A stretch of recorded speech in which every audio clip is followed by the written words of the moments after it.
Total blackness fills every direction. There is no sound, no up, no down, no movement, just deep space, stretching infinitely outward, empty of everything but absence. The darkness holds for what feels like forever, unbroken, unchanging. Nothing has ever moved here, nothing has ever existed here, until now. A thin white line splits the black. It starts as nothing more than a pinprick of light, then grows, stretching wider and wider across the frame. The crack crawls outward, slow as breathing, until it cuts the entire darkness in two. No sound accompanies it, but the silence changes. It thickens. It hums with something waiting to emerge. Something massive, something ancient. A edge of the crack pulls back, slow as an eyelid lifting, and the first sliver of color spills out. The giant divine eye opens, its pupil shrinking from a wide dark void to a pinprick of focused awareness. Galaxies swirl inside its iris, colored nebulae twist and turn, tiny burning stars dot the curve of the lens. The eye blinks once, soft and deliberate, and the entire blackness holds its breath. Light is coming. The pupil expands again. Golden light bursts outward, fast as a shockwave, pushing past the edges of the iris, flooding the entire frame. It pours past the screen, wrapping the space around the viewer in warmth that seeps through the dark and settles on skin. The warmth does not burn, it hums. It feels like something older than time, awake for the first time. The light holds for 3 long heartbeats, then pulls back. It fades slow, drawing inward like a breath being held, leaving the dark to melt away into a new view. The camera pulls high above the ground. It is 9,000 years ago. Below lies Lake Baikal, its surface locked under a thin layer of early spring ice. Massive glaciers line the shore, their blue depths glowing as the new warmth creeps into the cracks. Tiny splinters of ice break free, tumbling down the glacier faces into the shallow water. No human trail cuts through the snow along the bank. No boat has ever disturbed the deep blue water below. Then a single pillar of the same golden light drops straight from the sky. It hits the exact center of the lake without pause. The ice shatters outward in a perfect circle.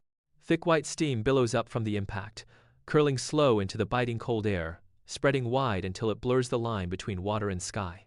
Snow-capped mountains rise in the background, their peaks wrapped in low gray clouds. This land has never known a human step. This is where the new age begins. The camera holds on the peaks for a long breath, then begins to climb. It pulls upward slow, leaving the frozen lake and glacial shore far below. The air grows thinner, colder, the wind picks up and whips around the camera frame as it pushes higher. The low clouds cling to the mountain slopes, soft and thick, wrapping the rock in gray mist that blurs every edge. The camera keeps moving, rising past the last visible outcrop of stone. It should have reached the summit by now. This mountain should end here. But the rock keeps going. The slopes keep climbing, stretching upward beyond any natural measure, past the point where air can support life, past the point where any map would mark the end of the world. The camera keeps pushing forward, then cuts straight through the top layer of cloud. The gray mist falls away. Bright, cold sunlight floods the frame. Spread out below the camera, on the wide, flat base of the tallest summit, sits a crowd stretching from one edge of the rock to the other.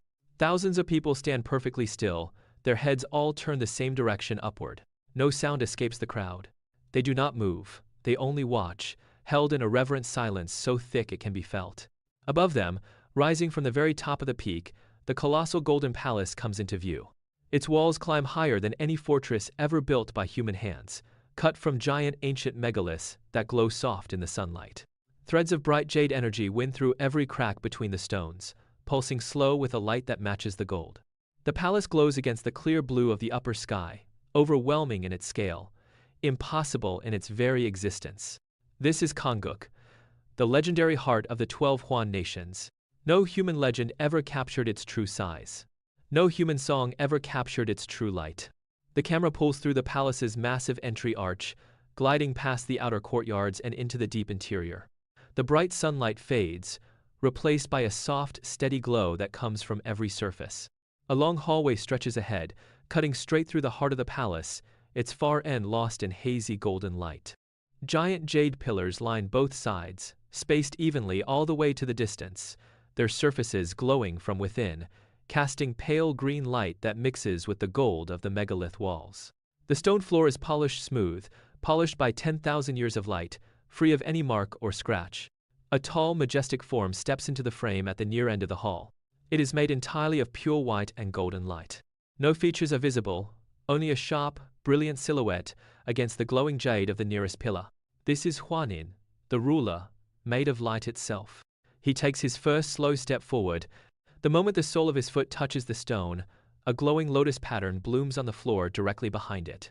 The petals unfurl slow, one after another, each glowing brighter than the last, casting soft light up the walls of the hallway. The pattern holds its brightness for 3 heartbeats, then begins to fade, sinking slow back into the stone, leaving the floor smooth and blank again before the next step. Hwanin takes a second step.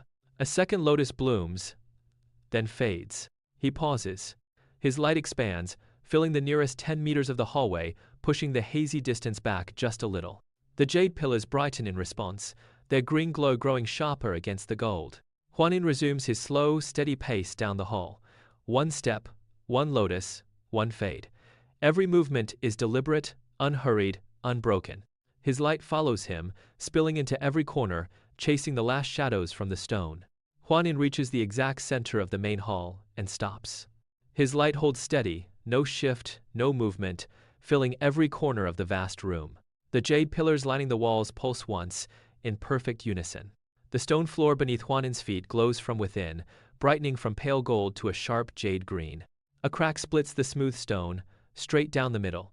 The 2 halves of the floor slide apart, slow and silent, no grind of rock against rock. A huge circular jade disc rises from the opening below, floating level with Hwanin's center.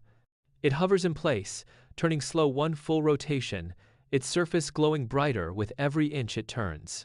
The light spills outward from the disc, pouring into the air above it, resolving into fine golden particles that spread out across the entire hall. The particles lock into position, and a holographic map unfolds.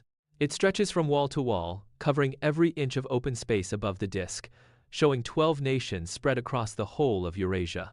12 distinct points of light burn bright across the ancient map, each marking the home of one Hwan nation.